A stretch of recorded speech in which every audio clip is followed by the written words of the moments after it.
त्यांचं मनोगत. यानंतर राज्याचे कर्तबगार आणि लोकप्रिय मुख्यमंत्री, देशभरात ज्यांची एक अभ्यासू नेतृत्व म्हणून ओळख आहे, ते देवेंद्रभाई फडणवीस साहेब आपलं मनोगत व्यक्त करतील. जय बोलो 24 भगवान की, जिन शासन देव की, जय जिनेंद्र. पंचकल्याणक प्रतिष्ठा महामस्तकाभिषेक महोत्सवाच्या निमित्ताने आपल्या सर्वांना आशीर्वाद देण्याकरता या ठिकाणी उपस्थित असलेले परमपूजनीय चर्या शिरोमणी अध्यात्मयोगी श्री 108 आचार्य विशुद्ध सागरजी महाराज आणि त्यांच्यासोबत उपस्थित असलेले सर्व आचार्य आणि मुनिगण, परमपूजनीय जगद्गुरु स्वस्ती श्री जिनसेन भट्टारक महास्वामीजी, या सर्व मुनिवरांचा सर्वप्रथम या ठिकाणी आशीर्वाद घेतो. आजच्या या कार्यक्रमामध्ये मंचावर उपस्थित असलेले आमचे सहयोगी हसन मुश्रीफजी, प्रकाश आबिटकरजी, राजेंद्र पाटील येड्रावकरजी, राहुलजी आवाडे, अमलजी महाडिक, अशोकजी माने, शिवाजीराव पाटील, सुरेशजी खाडे,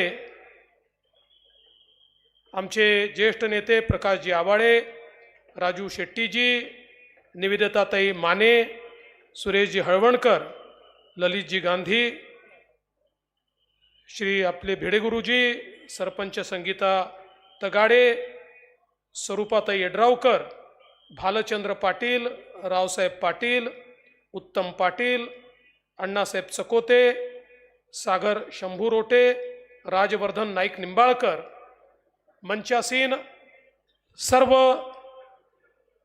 पदाधिकारी, आपले जिल्हाधिकारी, मुख्य कार्यकारी अधिकारी, सर्वच या ठिकाणी उपस्थित मान्यवर आणि या संपूर्ण 743 गावातनं उपस्थित झालेल्या माझ्या सर्व माता भगिनी आणि बंधूंनो, मला अतिशय आनंद आहे की कालच मी नागपूरला जैन इंटरनॅशनल ट्रेड ऑर्गनायझेशन जितो च्या कार्यक्रमामध्ये गेलो होतो आणि त्या ठिकाणी जैन समुदायाचं एक वेगळं स्वरूप हे मला पाहायला मिळालं. आणि आज या ठिकाणी आपल्या नांदडीच्या मठामध्ये या ठिकाणी आलो आहे, तर इथे देखील आपल्या जैन समाजाचं एक वेगळं स्वरूप मला पाहायला मिळत आहे. काल जैन समाजातील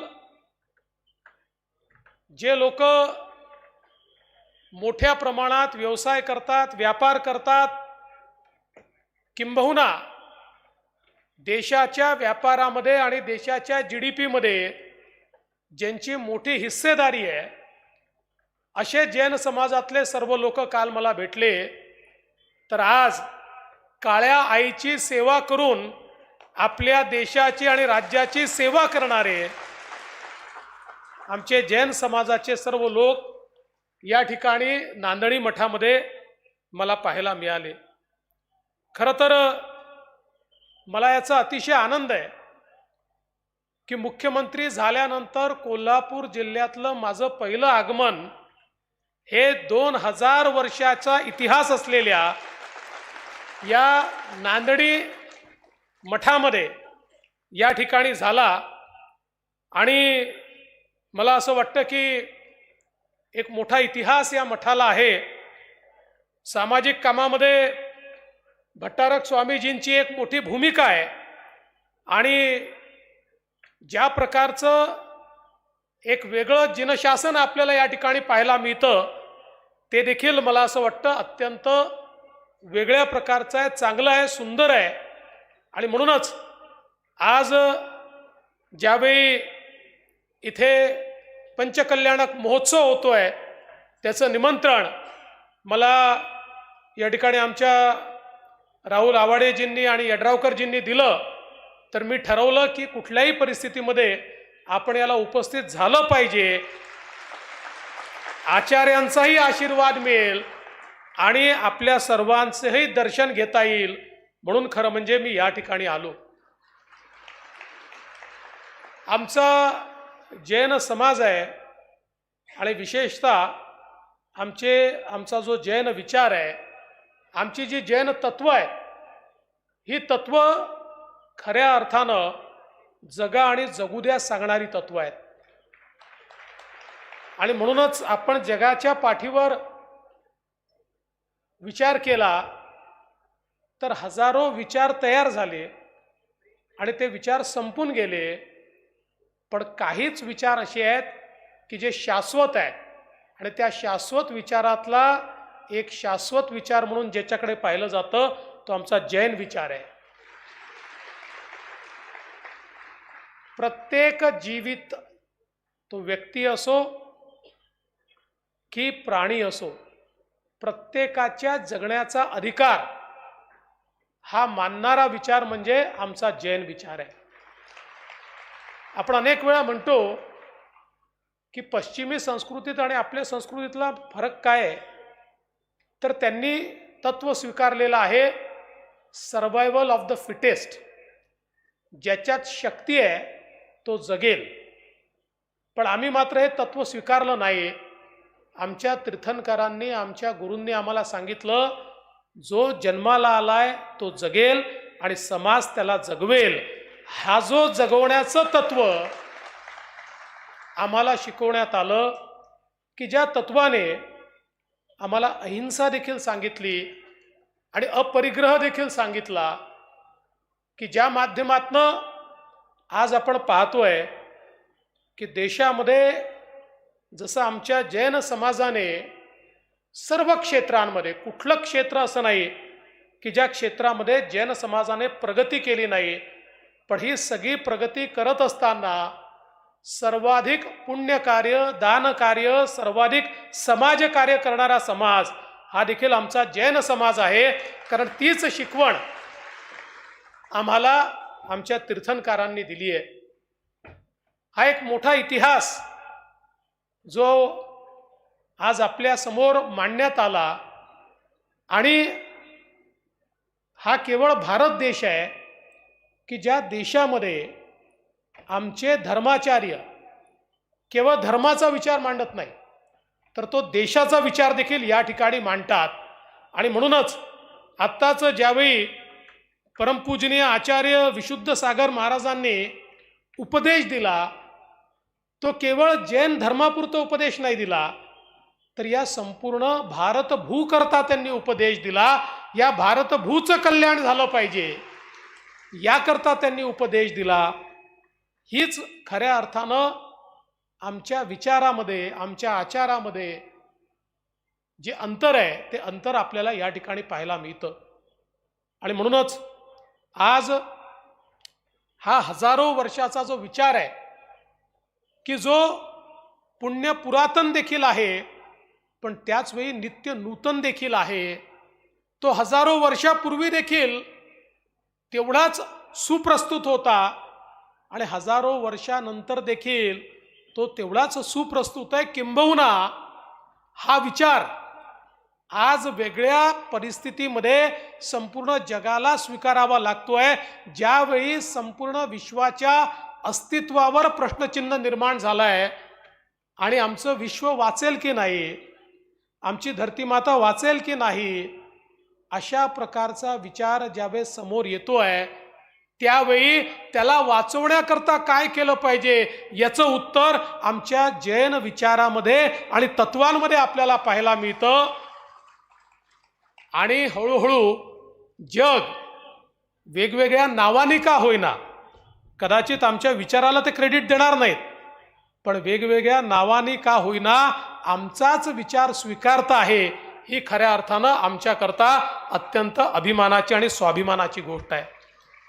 आणि म्हणूनच आज आमचे सगळे पूज्य आचार्य ज्या प्रकारे त्याग करतात आणि त्या त्यागातून समाजाला सश्रद्ध करणं, समाजाला सन्मार्गावर ठेवणं, हे जे कार्य आज आमच्या आचार्यांच्या माध्यमातून होतं, खऱ्या अर्थानं अतिशय कठीण आणि कठोर तपस्या संपूर्ण जीवनभर करत ज्या प्रकारचे सुविचार आमच्या आचार्यांच्या माध्यमातून आपल्यापर्यंत पोचतात, मला असं वाटतं की यामुळेच आज आपली जी पिढी आहे, या पिढीमध्ये जे संस्कार आपल्याला पाहायला मिळतात, जे जगामध्ये संपतायत, ज्या जगातल्या संस्कृती आणि संस्कारांवर प्रश्नचिन्ह निर्माण झाला आहे, पण आमची आचार्यांची परंपरा, आमच्या तीर्थंकरांच्या परंपरेने जी तयार केलेली आहे, जे विचार तयार केलेले आहेत, ते सगळे विचार आजही त्यांनी जीवित ठेवले आहेत, नव्हे तर अधिक समृद्ध करून त्या ठिकाणी काल आणि स्थान या दोन्ही गोष्टींचा विचार करत नव्या स्वरूपामध्ये आपल्यापर्यंत ते पोचवतात. आणि म्हणूनच मला असं वाटतं की हा विचार सातत्याने पुढे चाललेला आहे आणि एक संस्कारित पिढी निर्माण करण्याचं त्यांचे जे काम आहे ते सातत्याने या ठिकाणी चाललेलं आहे. आणि म्हणूनच अशा प्रकारचं काम ज्या ठिकाणी चालतं, आमचा हा जो या ठिकाणचा मठ आहे, 2000 वर्षाची याची परंपरा आहे. आणि आपण सगळ्यांनी या ठिकाणी आवळे साहेब, आपण यड्रावकरजी, आपण सगळ्यांनी, राजू शेट्टीजी मागणी केली आहे, तर निश्चितपणे याला जो काही अदर्जा द्यायचा आहे तो निश्चितपणे राज्य सरकारच्या माध्यमातून आपण देऊ. आणि याच्या विकासाकरता ज्या काही आपल्याला व्यवस्था कराव्या लागतील, खरं म्हणजे एक गोष्ट या ठिकाणी सांगितली पाहिजे की राज्य सरकार अशी एखादी गोष्ट जी करते विकासाकरता, ही काही फार मोठी गोष्ट नाही आहे. कारण आमच्या देशामध्ये आमची धर्मसत्ता ही कधी राजसत्तेवर अवलंबूनच राहिलेली नाही. धर्मसत्तेने आपल्या व्यवस्था नेहमी उभ्या केल्या आहेत. तथापि राजसत्तेचं देखील हे कर्तव्य आहे की अशा प्रकारच्या धर्मसत्तेच्या कुठल्या प्रयत्नांमध्ये आपण जर सहभागी होऊ शकलो तर त्यातनं निश्चितपणे मला असं वाटतं की त्या राजसत्तेलाही संस्कारित राजसत्ता म्हणून काम करण्याची संधी मिळत असते. आणि म्हणून या विकासाच्या यात्रेमध्ये जी जी काही या ठिकाणी कामं करता येतील ती करण्यामध्ये आम्ही मंचावरचे सगळे नेते किंवा लोकप्रतिनिधी निश्चितपणे प्रयत्न करू, हा विश्वास मी आपल्यासमोर मांडतो. आणि हे सगळं करत असताना ज्याचा उल्लेख या ठिकाणी झाला, मला देखील अतिशय आनंद आहे की आमचे एकनाथराव शिंदेजी असतील, अजितदादा असतील, आम्ही सगळ्यांनी मिळून देशामध्ये पहिल्यांदा आपल्या जैन समाजाकरता एक महामंडळ आपण तयार केलं. आता हे महामंडळ नवीन आहे, त्याच्यामध्ये काही सुधारणा आपण सुचवलेल्या आहेत, त्यातले काही नवीन कार्यक्रम झाले पाहिजेत, त्यातनं काही नवीन योजना झाल्या पाहिजेत. आमच्या नव्या पिढीला त्या ठिकाणी व्यवसायाच्या दृष्टीनं काही नवीन अशा प्रकारच्या योजना मिळाल्या पाहिजेत. तर मी आपल्याला एवढंच सांगू इच्छितो की या संदर्भात आम्ही कारवाई सुरू केलेली आहे आणि लवकरच ही महामंडळं बळकट करून त्याला चांगलं आर्थिक पाठबळ देऊन त्या माध्यमातून समाजातली जी नवीन पिढी आहे ही स्वतःच्या पायावर उभी राहिली पाहिजे. या पिढीने आपल्या समाजाचं, देशाचं नाव मोठं केलं पाहिजे. आणि अर्थातच जैन समाजामध्ये जे सातत्याने सांगितलं जातं, लर्न, अर्न आणि रिटर्न, म्हणजे शिका, कमवा आणि समाजाला परत करा, तशा पद्धतीनं परत करण्याकरता एक मजबूत पिढी उभं करण्याचं काम या महामंडळाच्या माध्यमातून आपल्याला कसं करता येईल, हा प्रयत्न आमचा निश्चितपणे असेल. मी आज या महोत्सवाला अतिशय मनापासून शुभेच्छा देतो. त्यासोबत आपण अलमट्टीचे, पुराचे जे प्रश्न मांडलेले आहेत त्याच्यावर पूर्णपणे लक्ष ठेवून आम्ही आहोत. त्याची समिती आपण तयार केलेली आहे. त्या समितीचं काम अंतिम टप्प्यामध्ये आहे. सगळा स्टडी करून आवश्यकता असेल तर त्यामध्ये सुप्रीम कोर्टापर्यंत जाण्याची तयारी देखील आपण करून ठेवलेली आहे. त्यामुळे कुठल्याही परिस्थितीमध्ये आपल्या कोल्हापूरच्या किंवा सांगलीच्या भागाला पुराचा धोका निर्माण होणार नाही, याकरता जे जे काही करावं लागेल ते करण्याचा प्रयत्न आपला निश्चितपणे असेल. मी आज या निमित्ताने पुन्हा एकदा या ठिकाणी जो आपला जनसागर आलेला आहे, आमच्या माता भगिनी आहेत, आमचे जे सगळे बंधू आहेत, या सगळ्यांना नमन करतो. आणि विशेषतः या ठिकाणी परमपूजनीय आचार्य विशुद्ध सागरजी महाराज आणि परमपूजनीय जगद्गुरू भट्टारक महास्वामीजी या दोघांसोबत मंचावर उपस्थित सर्व मुनिजनांचे आशीर्वाद घेतो. त्यांना एवढीच विनंती करतो की जनतेने आम्हाला मोठा आशीर्वाद दिलाय, पण जेव्हा मोठा आशीर्वाद मिळतो त्यावेळी जबाबदारी देखील मोठी असते. आणि अनेक वेळा या मार्गाने चालत असताना व्यक्ती किंवा राजसत्ता ही भटकण्याचे बरेच प्रसंग असतात. आपला आशीर्वाद आमच्या पाठीशी असू द्या. आपला आशीर्वाद आम्हाला एवढाच हवा की ज्या सन्मार्गाने आम्हाला चालायचं आहे त्या सन्मार्गावरनं आम्ही कधीही ढळणार नाही, कधीही राजसत्तेचा उपयोग स्वतःकरता करणार नाही, तर नेहमी जनकल्याणाकरताच याचा उपयोग आम्ही करू. एवढाच आशीर्वाद आपण आम्हाला द्यावा एवढी आपल्याला विनंती करतो. आपण जे स्वागत केलं, सत्कार केला, मानपत्र दिलं, खरं म्हणजे त्या मानपत्राला पात्र होण्याचा प्रयत्न हा भविष्यामध्ये निश्चितपणे आम्ही करू एवढंच आपल्याला सांगतो आणि माझं बोलणं संपवतो. धन्यवाद. जय जिनेंद्र, जय हिंद, जय महाराष्ट्र. धन्यवाद साहेब. जैन धर्माची परंपरा, जैन धर्माची तत्त्वे, जैन धर्माची शिकवण याबद्दल अभ्यासपूर्ण असं भाषण करत असताना आपण सर्व श्रावक श्राविकांना शुभेच्छा दिल्या. सत्कार सागर शंभू शेट्टे कार्याध्यक्षांचा एक सत्कार होतोय. सागर शंभू शेट्टे गेली का? पुढे गेले.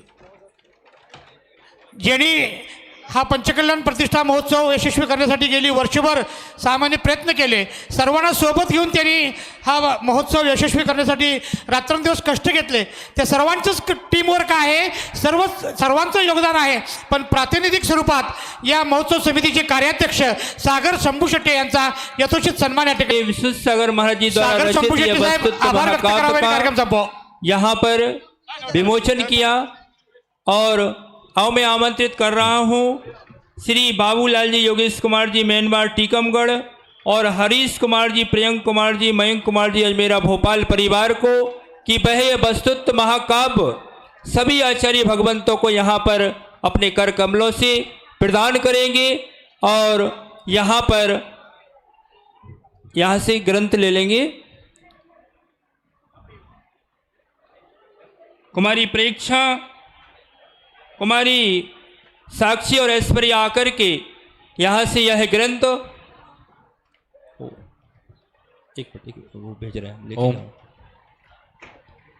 यहाँ पर दोनों परिवार पूज्य गुरुदेव को यह ग्रंथ यहाँ पर भेंट कर रहे हैं. हरीश भैया भी एक एक ग्रंथ में हाथ लगाते जाएंगे और ये परीक्षा को दे दो उनको. और यहाँ पर यह ग्रंथ पूज्य आचार्य भगवंतों को भेंट किया जा रहा है.